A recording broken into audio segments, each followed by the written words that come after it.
Ethnomusicologists worry that in an era of fast-moving musical trends and digital innovation, pre-colonial Rwandan music, once central to communal life, storytelling, and spiritual rituals, are being lost. Recognizing the urgency of preservation, veteran Rwandan music producer and curator Bugingo Ndanga Patrick, also known as Pastor P, embarked on a mission to document and revive the country's folkloric music traditions in a groundbreaking anthology album titled Indanga. He tells me that for the project, he traveled around the country to capture sounds from the country's different pre-colonial regions.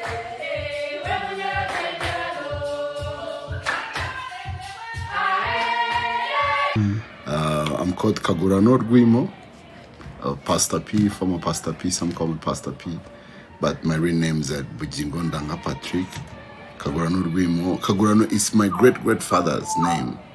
My grandfather gave me that name on my birth, so I decided to keep it as I'm doing Rwandan music. Yeah. So I remember you as Pastor P a couple of years ago. So I'm still Pastor P. You've rebranded with your original name. Yes, Pastor P can still do what he has been doing, but Kagurano came in an angle of doing music that is tend to be Rwandan, like typically Rwandan music, and that's the ideas of also having a name that related to what I'm doing. Called Pastor P, and I'm doing like the Rwandan music. I don't know, it doesn't really match that much. Yeah. So Kagurano fit me, cause also I felt like I need to track my lineage. I need to know who I am. I need to know where I'm from. So I'm called Bugingo Ndanga Patrick from Cyangugu. Some people call it Cyangugu, but now it's Rusizi. Yeah. It's Rusizi. It has rebranded also. I've rebranded, and then from Kinyaga to Cyangugu, now we're in Rusizi. But yeah, I'm Patrick from Cyangugu or Kinyaga or Rusizi. Anyway, it's in the west of Rwanda. And so let's talk about a little bit about your work. Are you a producer? Are you a musician? How do you describe yourself? I'm an artist. As I do, I'm a music composer. I'm a songwriter, and I'm a music producer as well. But I see myself more as a music producer. Yeah. Tell us about your new project. My new project is called Indanga. Indanga, which is also from Inanga. The idea was from Inanga. Then there's also Kuranga, Indanga, which is in our language Kuranga. It means identifying. So Indanga was, I felt like it was a project that needs to identify our music, our sound, according to what I listen to now. We don't have like our original sound as a Rwandans. So I felt like I wanted to focus more on finding the right sound. And Indanga means there's two words, and there's Kuranga and Inanga. Inanga is our traditional instrument, a traditional harp. And that one inspired me to do this music of traditional music, because our music is based mostly on that instrument. And there is Kuranga, means identifying. I wanted to identify also the music, the sound that I'm doing. And luckily, I'm also called Indanga. So Indanga has like a lot of meanings. So it's a project that is tend to recover some sounds that are really getting lost. We're losing some sounds with the modernization, which is good, but I felt like there was a way to keep our sound and make it really updated without losing its value. So I went down to track and to learn a lot about our sound. And I've been finding we have a different sound. I've been hearing people say we have different sounds from different places. And I didn't know how to track those places. I felt like I need to go around and first listen to how they sound. And that the project was to learn, but now it's more also to archive, to make some recordings. And because during my journey on the study, I've been recording some people, but after a few months, I could tell some people are passing, because the old people we have who still have the culture, some are passing. So my really initiative was to go look for them, find them where they are, because they never had a chance to come to studio. So I take my studio over there, try to see to record them in their comfort zone, in their environment, in their natural habitats. Before I used to bring them in studio, but they don't feel comfortable and they feel like real disconnected from themselves. And I try to let them do what they do, and me, I arrange myself on finding how to get that sound without taking them out of their comfort zone. Capture the quality sound. Yes. So how did you select the regions and the musical traditions to feature on the album? So my grandpa used to tell me I'm from Chinyaga. And then I was like, what is Chinyaga? Because when I was born, it was called Cyangugu by then. And some people know it as Rusizi, now it's called Rusizi. But I tracked how pre-colonial, how did we call ourselves? Pre-colonial boundaries. Pre-colonial boundaries. And regions, yeah. And the regions. I used those regions. And I went to Kinyaga, to Gisaka, to Nduga, to, those. I really took a map and I could tell where now Gisaka was located and now it's Chirehe, I went there and tried to ask old people who know the culture, who really are from there. They've been connecting me to some troops who can deliver the right sound of that real region.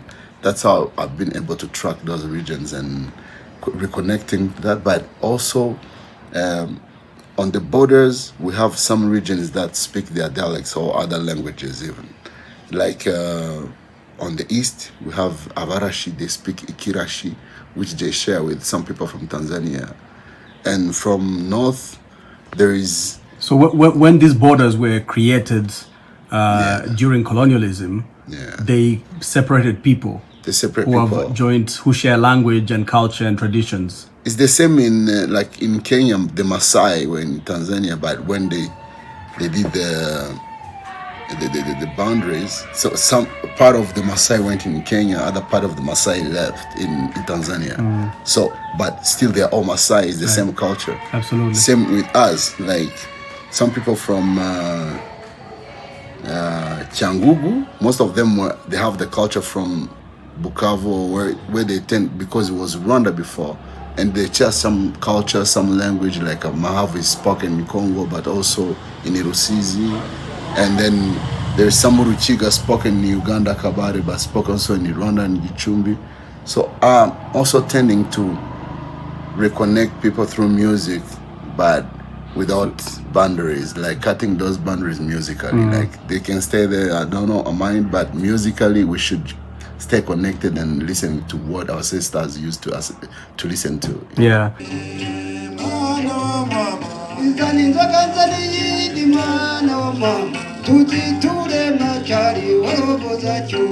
So what was your process of identifying or researching some of these musicians, the older musicians or elder musicians or artists who contributed to this album? So it's as eventually, but I first think I think Sophia Nzaisenga, the woman who plays Indanga, she helped me to identify some places with some artists. And she really helped me a lot to understand Rwandan music as well, because she was the first woman I saw. In 2007, I had a chance to record some of her music, but by then I was really young and I was not really connected to Rwandan music. But at a certain point, she was like, you are the only person who managed to record my music and try to add some more instruments into Indanga. And before, people thought Indanga could not get along with other instruments. So the idea of her keeping me in mind, at the time you created a fusion project. But I didn't know what was going on. That was like 20 years ago. So now recently, when I was working on a project, I called Sophia again. I was like, we can redo what we did. And then I understand more. Then she explained even more. Then she was like, next time go to this place, you will find these people.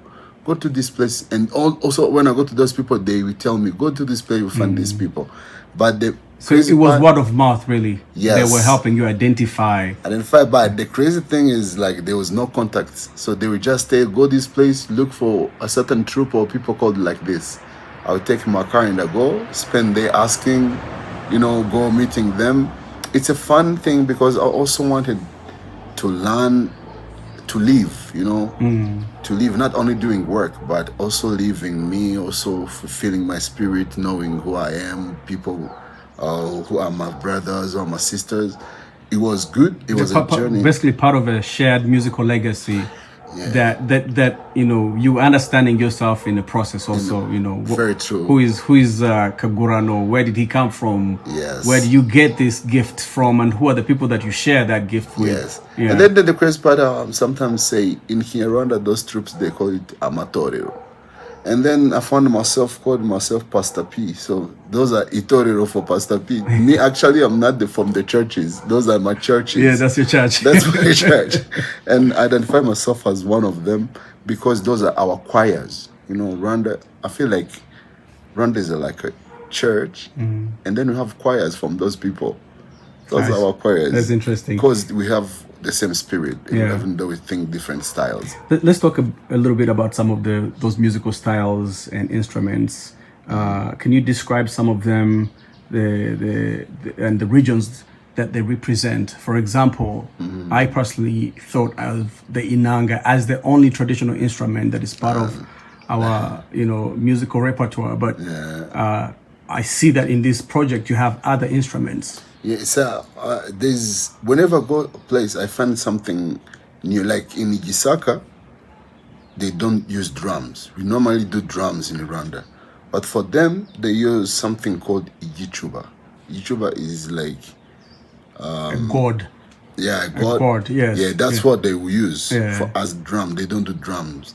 So and they were like, you know, drum is not part of our what, you know, they tell me. So I thought every Rwandan would play drum. So also in Indanga, it's there. Oh, you find it almost in all part of Rwanda, but it's played differently. Like people from north, they will play it different from people from south, according to the culture and the music, the style they tend to bring it to. But we have in Ingiri, it's like a violin of one string. Then we have there's some create like there's Ishobere. Ishobere, I don't know how to explain it. It's something they create, they put into the plastic bottle, but when they play it on top, it has a sound in the bottle. You know, I will maybe have a way of documenting. Then there's a thumb guitar that I saw. Yeah, there's a thumb guitar that's called the Ikembe. Ikembe we have it. And we have Umuduri. Umuduri, it's like, I don't know how to explain it. The thing with one string, but with another stick. Yes, you know, I've seen that, yeah. Yeah, so we have quite different. And then the good story is like I'm right now on a journey of doing some documentaries that all these things we're sharing could be also, could have images. So those instruments, I'm tending to put them also on a platform where they can be also used as music, because they left them. They no longer use them. They try to use only modern music, piano, guitar. So I'm trying to also to see how to synchronize them with them new sound, because sometimes they only be played, they are limited the way they play it, but there's a way of developing it and then play it along with other instruments. So I will do the documentary on our instruments. Maybe some people get even inspired to make the innovation on the instruments, not only me, you know. Some people, if they find out, you know, this is, I think like I'm a vessel. I'm a vessel, just something is going through me musically that is going to help other Rwandans. And other generations. Yeah. And coming to that point, only small, it's when I started this, I'm the generation ahead of the generation of musicians today we have. So this young generation, they've been telling me, they've been looking up to me. And I felt like, what am I leaving to them? I've been doing music only without any purpose, like as business. Entertainment. Entertainment. So I was like, let me now do entertainment. Let me go to education and educate myself, do something that they will in health, that will help our music to have a legacy. I love it. So what are some of the musical styles that are represented in these different regions? So we talked about the instruments. Yeah. What about musically? How do these different groups or different regions represent or fit into the musical catalog of Rwanda? First of all, we have one common style that everyone knows, the one with the hands. That one, it's the one we share as Rwandans, we all know. But some people, they in their real culture, because we refer, when we do this, we refer to cows. But some people, they refer to agriculture or something, or some they used to be hunters. So the music is tend to according to the daily routine life. If they like to, So the economic activity of the region. economic activity of the region. If they like to cultivate, the song will be more about cultivating energetic. If it's about cows, they be more mahamba, like chill, just singing, not really, really hard. So it depends also the economic and the region, what is really the lifestyle over there, the music. And then music is part of the biggest thing because every activity has song. Every song has a history, like if they are singing for not only wedding, not only naming babies, everything has a song and a theme and a story. So song is a part of the big part of the culture.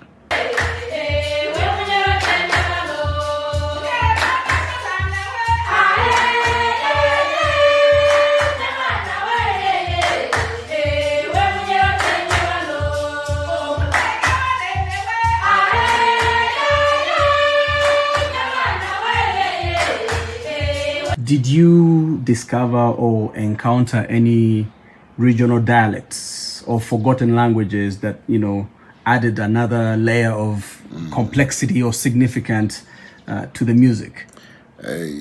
Yeah, it's somewhat, but I would not say it's forgotten or ignored, but our Rwanda has a really history, like, which is unique, I would say. After the genocide against the Tutsis, our unity was the only way to get together and then to be one. And then we really achieved to be one and to love each other. But we are at this point where, so whoever you are, what do you have, can you bring on the table? Because we are like a body. Which part of the body are you? Are you the arm? Are you the leg? Are you the head? So we in that, I'm saying it musically, you know, because musically we used to do our music, but to entertain people according to where they're from, you need to understand what they do. So the dialects was part of the culture because the dialect connects to the, as I said, the borders. If they, like in Rusizi, you have the people from Ngombo. It's an island, it's a Rwandan, but their cultures tend so much to be Congolese, to sound like Congolese. Their language is called the Amahavu, or dialect, if I say, but it is spoken in other regions of Africa, in Congo. You know, is it in any way similar to Kinyarwanda? It has nothing to do with Kinyarwanda. Those ones I'm saying, because there is Ikirera, Ikigoi, those are similar to Kinyarwanda, but with different accent, with only a few words. But like this one is a particular, completely another language. The Rukiga from Gichumbi from the north is a completely another language. The Kirashi from east, it's a completely another language. So on the south, it's not real different because it's close to Burundi, and Kirundi is somewhat like Kinyarwanda. So the Kinyarwanda is just the accent that changes. So exactly. So again, I guess what I want to ask also then, based on that, is it possible that Kinyarwanda is a grouping of these different dialects that constitute Ikinyarwanda? You know, like say the people that live on that island. Yes. They speak a different language, but it could it be possible that it is part of the Ikinyarwanda? I mean, I'm not a language specialist by any measure. Every Rwandan speaks Rwanda. Even those people speak Rwanda. The only complex is young kids when they are born over there. Like when I go there, I give a kid a sweet or something, he will thank me in their language before Kinyarwanda. So they learn Kinyarwanda when they go to school. So Kinyarwanda, it's a language that we all speak, but in their communities, they have some dialects or languages that we speak at home, and then it will take some time for young kids to learn how to communicate at Kinyarwanda. Because even the Kinyarwanda we speak, every region has the way they speak Kinyarwanda, but the academic one is the one from Nduga, is the we have an academic one, that one we use academically. Like written wise. Written wise. Well, what does I guess let's kind of break down what the meaning of Ikinyarwanda. What does Ikinyarwanda mean? Is it the language of Rwanda or the languages of Rwanda? No, Ikinyarwanda is the language of Rwanda. It's one language. You speak. I said Rwandans speak one language. That's one language. Kinyarwanda is not a group of many, because you're not gonna say Mahavu it's another type of Kinyarwanda. No, that's another completely thing. So Kinyarwanda, it's only one language that we all speak, but there's some other other languages spoken in some regions, and has nothing to do with Kinyarwanda. Okay, let me ask you about music in general in Rwandan society, Rwandan culture. What role did music play historically in Rwandan society? Was it used for storytelling, for rituals, or for communal gatherings, or all the above? As I mentioned, like every activity in Rwanda has songs, has music, and then for rituals, actually music was one of the biggest, and then rituals, they were our culture, it's our region, and then they used to have some songs they do while invoking spirits or while according on ancestors. All these are music that goes deeper than only music, that connects you to something you think superior. And then I really see that thing superior is in everything. So the music will help you to call energy into everything. If you cultivating, if you just building a house, they have songs they use that brings the energy, connect the real thing to what they'll be doing.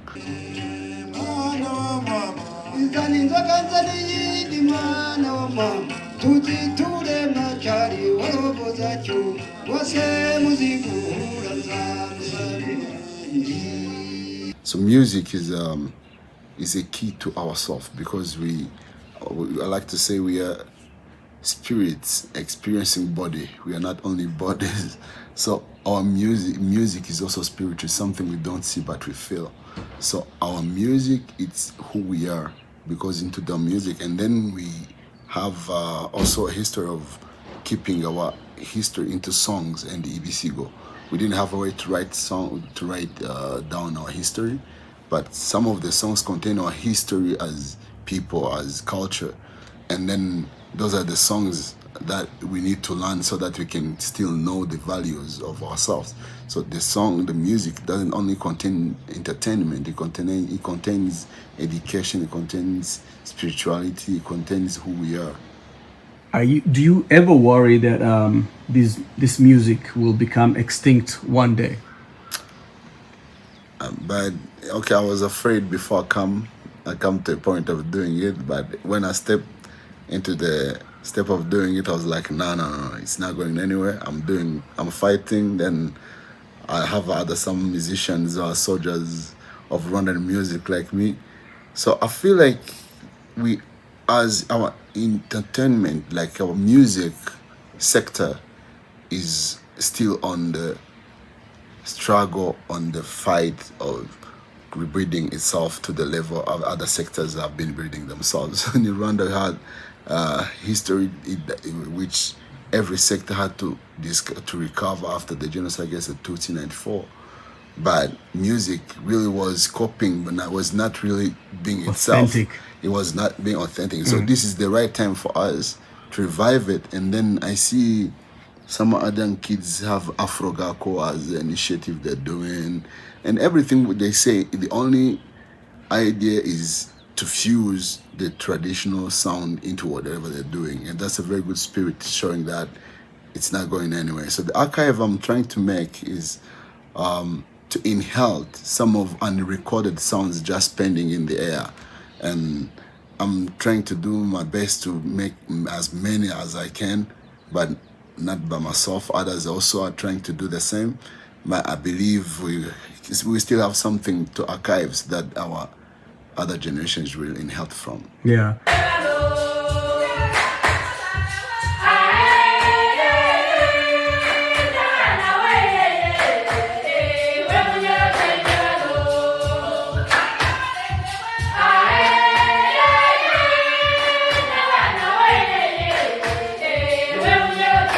How has the Rwandan music industry reacted to these projects? Do you see contemporary artists, like we were talking about, incorporating some of these traditional elements into their music? I mean, Yeah. yeah. I feel like they have been wanting to do it the way also I've been wanting to do it, but you can't do something you don't know. So we don't know how to do it. That's why I took the step to get to people know how to do it, show us how we do it.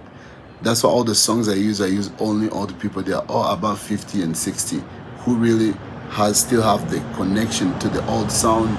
They've been listening to their parents or grandfather or singing. Those are the sounds I'm taking so that we can have, young generation can first have a catalog where they can listen to the Rwandan sound and then know how it's done before they try to do something they have never learned. So I think we're trying to do it, but because they don't have experience and exposure to that, it's not really giving the result we need. Yeah. But it's a way. Why you learn by doing, and you don't need to do it in one step. Just step by step, you're gonna do it. Yeah. Do you envision a second volume or other initiatives to further document some of this Rwandan folkloric music? I really dedicated myself to this to the level every year I'll be doing the same. Every year I'll be having an album of the whole Rwanda. And in order to be able to keep the music, to keep it going, and then I dedicated myself to this. So I promise that every year you'll be having a volume like this. Okay, and finally, what emotions or messages do you hope that listeners, whether Rwandans or non-Rwandans, especially so Rwandans, take away from this album? I think it's also recognizing our diversity more than we think. We diverse more than we think. When we think how they thought of Rwandans we are, we think only 3 groups of people or something. But Rwandans, we are really diverse. We are many. We have a rich culture. We have, because also we have been trying to find what is Rwandan food. And then me also I've been asking myself, like, what is Rwandan food? But we have a lot of it because every region has the way they eat, the way they cook, So that's the Rwanda we need to know. So in this volume, it's not only music.